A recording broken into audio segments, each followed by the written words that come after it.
สบายดีทีมงานแฮปปี้ทูของเราทุกคนเนาะมื้อนี้เรามีโอกาสได้ลงมาสัมภาษณ์เนาะพ่อสื่อที่แถวพ่อที่แถวเนาะอยู่บ้าน บ้านหนังนั้นแข่งสถานีเมืองทุลคุ้มแข่งสุรคมแข่งเวียงจันทน์เนาะคือแต่ก่อนเนาะพ่อมีปัญหาสุขภาพด้านเป็นเกี่ยวกับพยาธิเนี่ย ก็ต้นล็อกพอเป็นเบาหวานกับขั้นสูงกระดูกคอเป็น3 โรคพ่อกินยานี้ยาที่พ่อจับอยู่นี่แหละ แฮปปี้ทู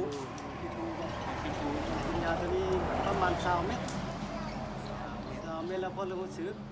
ปวดแข้งปวดขาแล้วก็บ่เมื่อยบ่ยึดนะกินข้าวแซ่บนอนหลับดี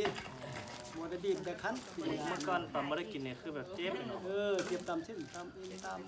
ร่างกายเขานี่แหละนอนยากกินยาก แต่ว่าเมื่อกินใช้หลังที่มัด3 เม็ดแล้วเสมอในอาการที่แบบเจ็บปวดเศร้าไปปัจจุบันนี้แท้มันก็หายไปหลายแล้วล่ะที่พ่อก็ย่างบ่ได้ไปบ่ได้เด้งูแต่เงินแล้วมากินยาตัวนี้ฮอด20 เม็ดมานี่มื้อ2 กัปนี่แหละ3 กัปนี่แหละ3 กัปแล้ว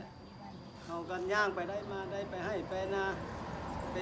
เก็บหน่อหาผักก็ได้ละชั่วโมงนึงสบายแล้วสบายแล้วลงวัดลงมาก็ได้แล้วเนาะไปวัดไปวากันได้แล้วไปให้ไปส่วนไปเลี้ยงงัวเลี้ยงควายได้แล้วเนาะได้แล้ว ไปฮอดมาถึงแล้ว แล้วถือว่าตอนนี้เนาะร่างกายของพ่อที่แถวนี้เนาะดีขึ้นอยู่ประมาณ 80% แล้วนะเนาะ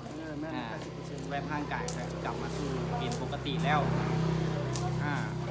สำหรับไผเนาะที่แบบอยากต้องการหรือว่าอยากรักษาอ